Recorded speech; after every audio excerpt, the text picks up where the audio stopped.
So there's some breaking news tonight in the latest federal criminal case against former President Trump. We knew we were going to get something in that case this afternoon or this evening. We didn't know we were going to get this other thing. Here's the situation. Let me explain it in layman's terms as I, not a lawyer, understand them. On Friday night, special counsel Jack Smith asked the judge in this case for a protective order, which basically means when the government hands evidence over to Trump's defense team for use in the trial, the judge should order Trump and his lawyers to not release any of that evidence publicly.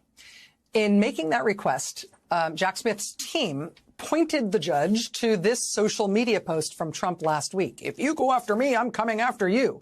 By putting this in their filing requesting the protective order, they were basically alerting the judge to the presence of this posting.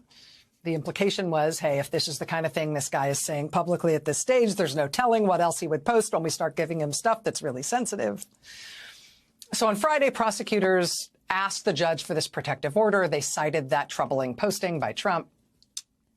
Today, this afternoon, we knew that Trump's defense team had to file its reply. They did, almost as if they were confirming the contentions from the prosecutors in their filing with the judge. They took this proposed protective order, the things that prosecutors said Trump and his team should be barred from releasing to the public, and they said that a whole bunch of stuff should be crossed off that list. They specified recordings, transcripts, interview reports, related exhibits of witness interviews. Trump's team said tonight, we ought to be able to do whatever we want with all of that stuff, including making all that stuff available to the public. So that filing from Trump's team saying, no protective order is necessary, you should much more narrowly tailor it, we should be able to do whatever we want with all the evidence that we get, that was the filing we were expecting tonight from Trump's team. What we didn't expect was for Jack Smith's prosecutors to come back within just a couple of hours with a big, hard-nosed response, pushing back hard on Trump's proposal. This is from the new filing from prosecutors that came in just within the last hour. Quote, the defendant, Trump, proposed an order designed to allow him to try this case in the media rather than in the courtroom. The defendant's principal objection to our proposed protective order is that it would not permit him or his counsel to publicly disseminate and publicize in the media various materials obtained from the government in discovery. They also say they want to make sure Trump is not allowed to personally write down any personally identifying information, such as addresses and phone numbers of witnesses. They say that, quote, is particularly important here because of the defendant and his co-conspirators' practice, as described in the indictment, of publicly targeting individuals. In their filing, Jack Smith's prosecutors urged the judge to implement the protective order that they proposed in order to safeguard witness privacy and the integrity of these proceedings. In other words, hey, judge, you know what this guy is like. You know he has a habit of publicly targeting witnesses against him and anybody else who goes up against him. Now he's saying he wants to be able to publicize evidence and things about witnesses that we give him as part of this trial. Don't let him do that. Again, protective order was requested on Friday. Trump's defense team had to file its response by 5 o'clock today. They did so right before 5 o'clock. Then Jack Smith's prosecutors came back just a couple of hours after Trump's team handed in their filing. When prosecutors say they want these proceedings to go speedily, this is what they mean. They are apparently not kidding around. And the judge appears to be on the same page because just in the last few minutes, oh, wait, there's more. Just in the last few minutes, the judge has ordered a hearing on the issue of this protective order to take place no later than this Friday. Again, this minute order from Judge Chutkan just handed down saying, no dawdling, people. We are going to do this week. We are holding a hearing on it no later than the end of this week. So we are a big country, 330 million people, very diverse, very heterogeneous in terms of everything, in terms of backgrounds, traditions, the way we live, our values, our opinions. But for all our diversity, I think that we Americans can all probably agree. I think we can all come together around the somewhat obvious idea that if there is one consumer product that America needs, one thing we're just missing as a country, it's probably a gun that is specifically designed for babies. A gun specifically designed to be wielded by babies. Specifically, an assault rifle-style semi-automatic long gun made to look kind of like the civilian version of a U.S. military-issue M4 rifle, but sized down. So, like, toddlers can use them. Not toy guns, not like super soakers, squirt guns, not BB guns, not cap guns. Real guns that fire real bullets. You've heard of the AR-15? Well, now meet the JR-15, as in the junior AR-15.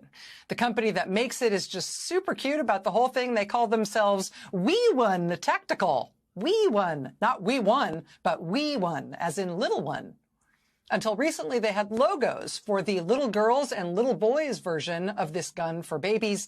The logos were this little kid's skull and crossbones with a pacifier for boys, and this little skull and bones pacifier with a crossbone, with a pacifier for girls. Because why should any kid have to wait until they're done with the teething process before they can start carrying their own assault rifle? They advertised the JR-15 as smaller, safer, lighter. They apparently recently did drop the pacifier logos and the Scooby-Doo cartoon font in some of their advertising. But it's not like they're no longer claiming this is an assault rifle for babies. I mean, they could change their marketing of it, right? They could say this is for a different purpose. They could have started to say they're making this mini-sized assault rifle for people with unusually short arms. Hey, are you built like a T-Rex? Hard time reaching the steering wheel and the pedals at the same time? Have we got the assault rifle for you? Or they could market it for people with low upper body strength. Can't handle a gun that weighs more than 2 pounds? Find yourself unable to lift a carton of milk anymore? Don't worry, doesn't mean you shouldn't have a semi-automatic blowback action assault rifle of your dreams. It's specifically designed for you, great-great-grandma. When they dropped the pacifier logo, explicitly targeting the gun to the teething toddler market, that might have seemed like it was, signaling that they were abandoning the whole idea of assault rifles for kids. But no, it turns out they just dropped the pacifier logos and the cartoon font, but they're making clear that it is not just for people with little tiny arms or not just for people with very poor upper body strength. It's still definitely for preschool. And the reason you can tell that is still their targeted market for this gun is because this is the image that pops up on the splash page at their website. Clear enough? Here's another view of the same target consumer. Maybe she's, 5? You think she's 5? And if America is now marketing smaller, lighter, fully functional semi-automatic assault rifles for 5-year-olds, I mean, what's next? Why would we stop there? If they really want to get the full market share that might be available to them, maybe they could do an even littler one that babies could use in the crib. Maybe they could fire it with their feet or something. The junior AR-15, the JR-15 for toddlers, is a real thing. For its part, the company who makes this kid gun says the reason it's so great for kids is not only because it only weighs 2 pounds and is sized for little fingers and little arms and little hands, but they're very hot to tell you that it has special safety features. The special safety feature appears mostly to be just a second deliberately awkward safety knob on the other side of the gun from the regular safety, because surely kids won't be able to figure that one out on their own.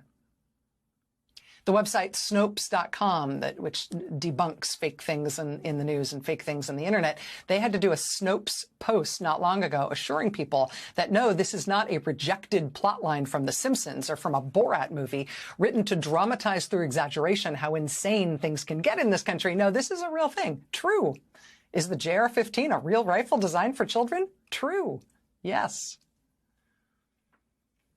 It's in the news today because in the great state of Illinois, where there is a pugnacious Democratic governor named J.B. Pritzker and a Democratic legislature, in Illinois, they are about to pass a new law that would ban gun marketing, gun advertising that specifically markets guns to kids. And this is sort of the poster child kid assault rifle for that new law. Now, of course, they're not banning the gun itself. Heaven forfend. We cannot do that in this country. Just ask the U.S. Supreme Court. But they are at least trying to ban the advertising of these assault rifles for babies. California passed a law along the same lines last year. Now, other blue states, including Illinois, are following suit. Gun rights groups and their Republican supporters are absolutely outraged. They're absolutely against any such move. Why on earth would you want to limit any sort of communication or marketing targeting children with this sort of thing? I mean, from their perspective, yeah, hey, what could possibly go wrong? To this day, people don't believe me when I tell them what it is that Republicans did first the last time they got full control in Washington, the last time they got control of both the White House and the Congress. You remember when that was, right? That was the result of the 2016 election. And there was so much shock and consternation over what candidate Donald Trump had said he was going to do with the presidency and what he had campaigned on. There was so much shock and surprise over the election outcome, particularly at the presidential level. But the election outcome was that Republicans not only got the White House, they also got the House and the Senate. But amid all of the consternation and shock and all of the rapid change that portended, no one remembers what they actually did with that power once they got it. But it's true. It is as real as the AR-15 military-style assault rifle sized down for preschoolers. The first substantive thing the new Republican Congress did in 2017 when they got full control in Washington was the Republicans passed legislation that would facilitate access to firearms for people who had been formally adjudicated to be mentally ill. Not just like people who seem a little off, but like people who were formally adjudicated by the government to be mentally ill and unable to handle their own affairs. The first thing Republicans did with full power in Washington was literally make it easier for officially crazy people to get guns. To this day, people still do not believe it, but look it up. It is true. And now, naturally, along that same plot line, now we have kid-sized, fully functional semi-automatic military-style assault rifles that fire real bullets. California last year and Illinois now are trying at the state level to at least block the marketing of those. But the guns exist, and gun groups and their Republican supporters are very much opposed even to trying to regulate the advertising around this new product.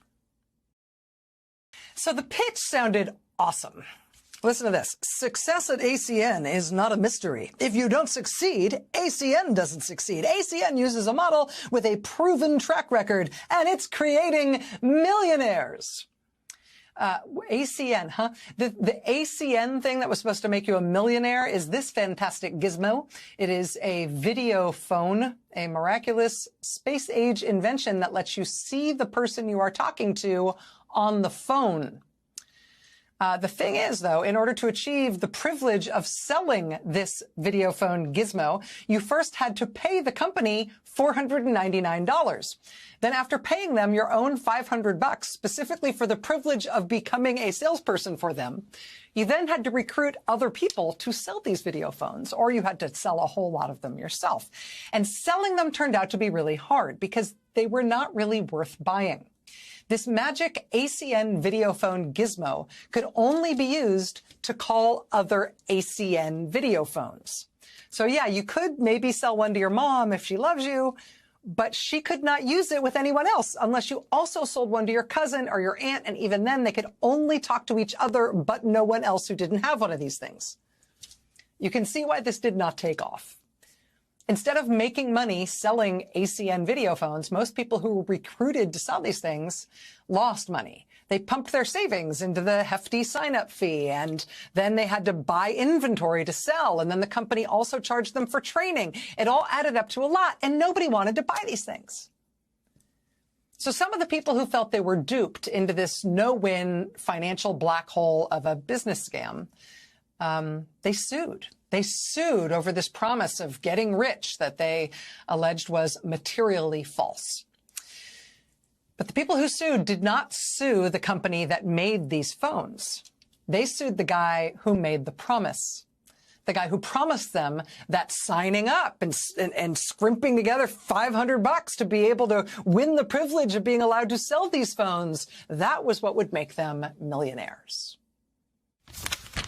Success at ACN is not a mystery. If you don't succeed, ACN doesn't succeed. ACN uses a model with a proven track record, and it's creating millionaires. A proven track record creating millionaires. Donald Trump was the pitchman for ACN video phone gizmos, appearing in promotional videos where he talked about how rich you would get by selling this thing. He gave paid speeches at conferences all about this thing and how you should sign up to sell it and you'd get rich. He built an entire episode of his NBC show all around it. There are these ACN people standing with him and his adult children while he markets this thing on NBC. The people who ultimately sued him say Trump's endorsement of this product, again, for which he was being paid, they say his endorsement was what got them to sign up and ultimately what lost them thousands of their own dollars. The suit was first brought against Trump in 2018 when he was still president. It's just now approaching trial. And I mention this because if you, like thousands of households across the country, are making a list of all these scheduled trials involving former President Donald Trump, this is probably the one you keep forgetting. I mean, there's the New York AG's fraud case about Trump's business that's set for trial in October. There's the federal civil defamation trial brought by E. Jean Carroll. That's set for January next year. There's the New York criminal trial over campaign hush money payments, the Stormy Daniels thing. That criminal trial scheduled for March. There's the federal criminal trial on classified documents that's slated for May in Florida. There's also, of course, the federal January 6th trial, which has yet to be scheduled, but looks like it'll be fast. And may we not overlook, sandwiched between the defamation case and the Manhattan criminal trial, there really is the video phone trial. The lawsuit alleging that Trump duped people into the video phone sales scam thing as a business scam. So if you're making a chore wheel at home for deciding who's going to be the point person in your family on each of Trump's upcoming scheduled trials, if you land on video phone trial, may this be your public service announcement that that is a real thing.